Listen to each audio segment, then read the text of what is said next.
Cordial saludo, bienvenidos a La Dirección. ¿Hacia dónde van las noticias?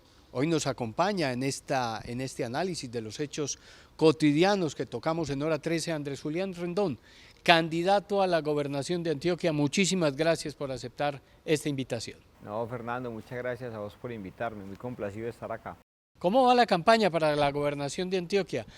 Acaba usted de llegar de recorrer pueblos, ¿cómo va esa campaña? Sí, estaba en el Bajo Cauca, he hecho un recorrido, el tercero ya que hago por toda Antioquia, construyendo el programa de gobierno. Dividimos a Medellín en unas 8 zonas y más 11 propias de las subregiones del departamento para hacer 19 foros programáticos. Yo creo mucho en consultarle a la gente no solo lo que ellos ven como problemático, sino qué soluciones imaginan. Lo que a juicio de muchos, Fernando fue exitoso, cuando fui alcalde de Río Negro no me ocurrió a mí. Fueron ideas que me dio la ciudadanía en discusiones como esta, así que confío mucho en este tipo de ejercicios. Aunque todavía no ha terminado ese ejercicio, porque son muchos. Ok, ¿cómo ha visto la gente? ¿Qué ha ido percibiendo en cuanto al sentir de la gente? Hay unos temas que se repiten en todos lados, Fernando. Primero, la inseguridad. Otra vez tenemos situaciones de inseguridad más azarosas o tan azarosas como las que registramos hace 20 años. Hay vastas zonas del departamento bajo el control de grupos armados ilegales, incluso una fundación muy reconocida destacaba que cerca del 94% del territorio tenía alguna presencia de un actor armado ilegal. Desafiando el Estado, controlando territorios, ni que hablar del microtráfico. El microtráfico está desbordado, que es problemático no solo por la venta de droga que se hace y con las consecuencias que eso tiene de enajenar a los jóvenes, destruir familias, etcétera, sino que además el microtráfico articula las demás expresiones del delito, en extorsiones, en robos, en distintos hechos criminales. El hambre. Este departamento tiene al 60% de sus hogares casi aguantando hambre, según información reciente de Antioquia Cómo Vamos. La infraestructura vial está en sus peores condiciones, unas vías destruidas, la infraestructura educativa caída, no hay conexión, ni física ni digital. Vos salís de una cabecera municipal y ya no tenés ni siquiera teléfono, pues señal de teléfono, menos de datos. Entonces, hombre, hay unos problemas que aquejan muchísimo a la ciudadanía básicamente en esos sectores, y ni que hablar de lo que le pasa a las mujeres, con una violencia en contra de ellas exacerbada, una situación social muy difícil de soportar por las mujeres en Antioquia. Usted, como quiera que fue secretario de gobierno y del departamento, conoce de primera mano esta problemática frente a esa situación de violencia de grupos ilegales, además en medio de un proceso de paz llamado Paz Total. ¿Qué propuestas desde lo local se pueden hacer para resolver eso que, como usted bien dice, preocupa y tanto a los antioqueños? Fernando, en los temas de seguridad pública el gobernador tiene que hacer valer su competencia constitucional y legal de ser el primer agente en materia de orden público, la primera autoridad de policía. Hace poquito me preguntaba a mí incluso el presidente Uribe: oiga, ¿usted cómo va a manejar la seguridad en un mandato como el de Petro? Y yo le decía: presidente, de la misma manera que usted condujo la seguridad de Antioquia cuando usted era gobernador, y Samper, que era un presidente muy blandengue en el tema de seguridad y muy cuestionado, pero los antioqueños nos sentíamos era protegidos por el gobernador, más no por el presidente. Yo pienso, Fernando, que la fuerza pública nuestra es una fuerza pública muy profesional, entrenada con las mejores calificaciones para combatir el crimen, el delito, para proteger a los ciudadanos. Y si encuentran una autoridad regional que los respalda, que los motive, que los apoye, ellos responden y van a hacer lo que saben hacer: proteger la vida, honra y bienes de los ciudadanos. Ahora, en el tema de seguridad ciudadana, para mí lo que fue efectivo siendo alcalde de Río Negro fue tumbar las casas de vicio. Yo me encontré a Río Negro con 50 asesinatos por año. Lo dejamos con una tasa de homicidios de 7 por cada 100.000 habitantes, que es como la de un país europeo. Me encontré con 3 estructuras delincuenciales dedicadas al crimen, que da ninguna. Entonces, yo he dicho: casa de vicio, que me reporte una autoridad policial o local, procederé a demolerla. No le va a pedir eso a los alcaldes porque corren mucho riesgo, yo asumiré el riesgo por ellos. Y construir cárceles, no menos de 3 grandes granjas resocializadoras, para que el otro brazo, que es muy importante en la disuasión frente al crimen, que es la justicia, pues sea realmente eficiente y acompañe de mejor manera la operatividad de la fuerza pública. ¿Y cómo equilibrar eso con el proceso de paz total, que de todas formas, si usted llega a la gobernación, tendrá que ser contemporáneo del mismo, porque pues durará por lo menos otros 3 años? Sí, pues hombre, los gobernadores no tenemos nada que hacer en ese tema, ni las autoridades locales. Eso es un procedimiento que establece el gobierno nacional, desde mi punto de vista muy equivocado. Nosotros hemos pasado, Fernando, los más de 200 años de vida republicana que tenemos negociando con bandidos, contemporizando con ellos. No hemos podido entender que la paz es el imperio de la ley en todos los rincones del país, que la paz es llevar al Estado en todas sus manifestaciones, no solo en el tema de seguridad, sino también de justicia, con los servicios sociales básicos, con la satisfacción de las necesidades más sentidas a la gente. Ese es el Estado. Cuando usted deja de hacer eso, pues siempre le van a aparecer bandidos que controlan territorio, que sustituyen o suplantan al Estado, y eso se vuelve problemático. Entonces, ojalá algún día nosotros le pongamos fin a esa forma de proceder y de creer que la paz se conquista contemporizando con los criminales y no ejerciendo la autoridad y llevando el Estado en todas sus manifestaciones a los distintos rincones del país. Hablando de todas las manifestaciones, usted ha notado otro factor gravísimo y es el del hambre. ¿Qué hacer desde una gobernación para posibilitar que las familias por lo menos tengan cubierta esas necesidades básicas? La de alimentación, seguridad alimentaria. Sí, Fernando, a mí eso me parte el corazón. Y te digo una cosa, no hay posibilidad de que una democracia sea sostenible con unos niveles de hambre. O sea, vos no puedes hablarle a la gente de vías, de trenes, de cosas que para ellos parecerán secundarias cuando tienen el estómago vacío. Yo quiero hacer 2 cosas para luchar contra el hambre en el primer año de gobierno y mitigarlo lo que más se pueda. Primero, universalizar el programa de alimentación escolar. La gobernación tiene bajo su tutela más o menos unos 450.000 niños y jóvenes que asisten a las escuelas y colegios públicos de los municipios que no tienen certificada su educación. Al menos a esos niños hay que darles 2 comidas al día.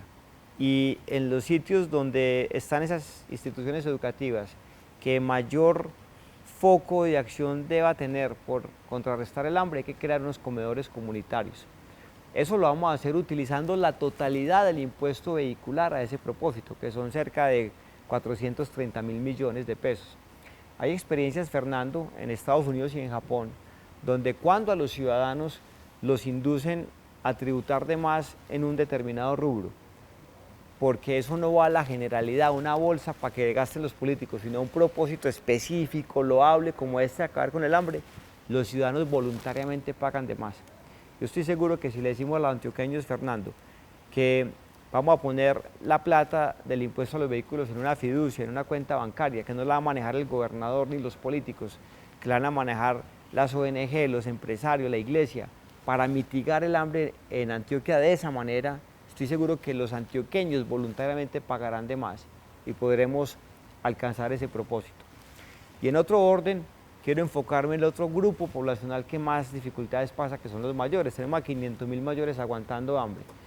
Nosotros tenemos que comprarle una asignación básica, casi que una renta, una pensión vitalicia a través de Colpensiones, como yo lo hice en Río Negro en un programa que se llama Beneficios Económicos Periódicos, y darle siquiera 300.000 pesos por mes a esos 500.000 mayores. Ahí vamos a juntar la plata, la estampilla del adulto mayor del departamento, de los municipios, y a reducir gasto burocrático. Este departamento está gastando 900.000 millones de pesos en burocracia, en gasto improductivo. Hay que reducir eso siquiera en 1/3 y llevar todo eso a una pequeña pensión para los 500.000 mayores que hoy están aguantando hambre, siendo maltratados, y hay que redignificarle los últimos años de su vida con 300.000 pesitos. Es muy poco, pero es algo, y es muy distinto a no tener cosa alguna.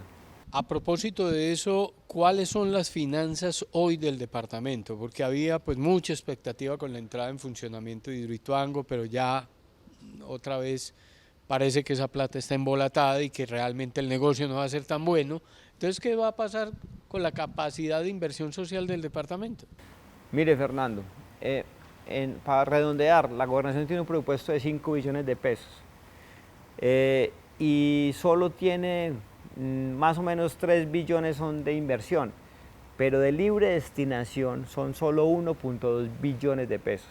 Es decir, para atender todas las cosas que un gobernante crea que puede hacer en favor de la gente, 1.2 billones. Tenemos 28.000 kilómetros de vías, solo 2.000 buenas, que son las nacionales, las demás están destruidas. La gobernación tiene a su cargo 5.000 kilómetros de vías secundarias. Solo mantener transitable, sin pavimentar 1 kilómetro de más de los 5.000 que hay, porque apenas de esos 5.000, 2.000 están pavimentados, valdría 1.3 billones de pesos. Ahí se iría todo. O sea, ahí se iría todo, nomás en un frente, sin atacar el hambre, la inseguridad, etc. Entonces hay que ser muy imaginativos. Yo creo que hay que echar mano de dos cosas. Uno, obras por impuestos. Obras por impuestos es un mecanismo que tiene la nación, pero hay que platanizarlo, es decir, hay que llevarlo al orden territorial, al departamento, a los municipios, hacer unas bolsas, por ejemplo, para el tema vial.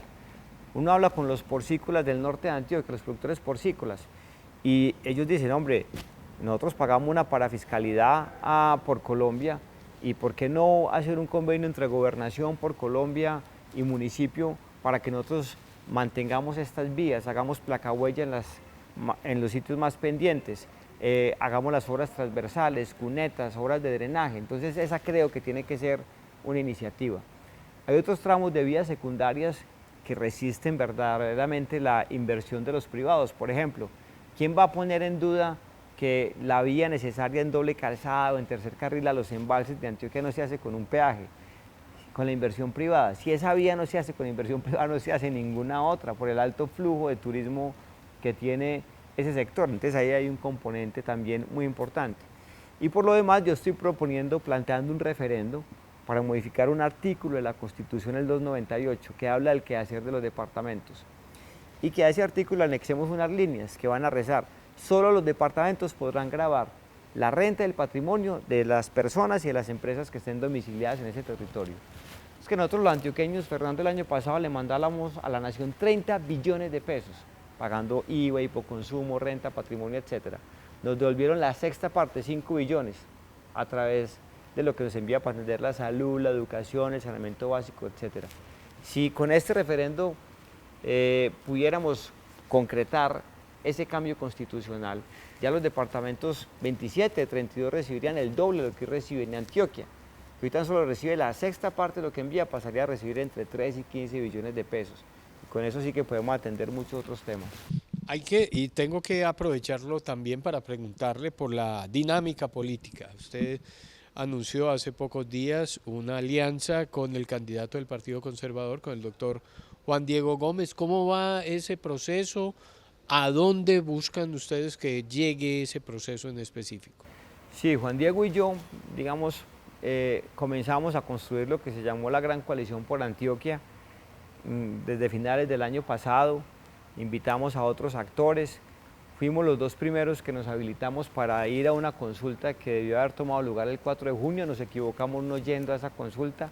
Lo hicimos básicamente por solidaridad con Eugenio, con Mauricio. Finalmente ellos no pudieron ir, entonces desistimos del mecanismo.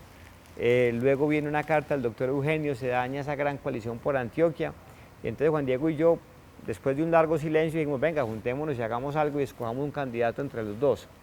Y estábamos en eso cuando recibimos otra carta del doctor Eugenio que consideráramos su nombre para tomar una decisión.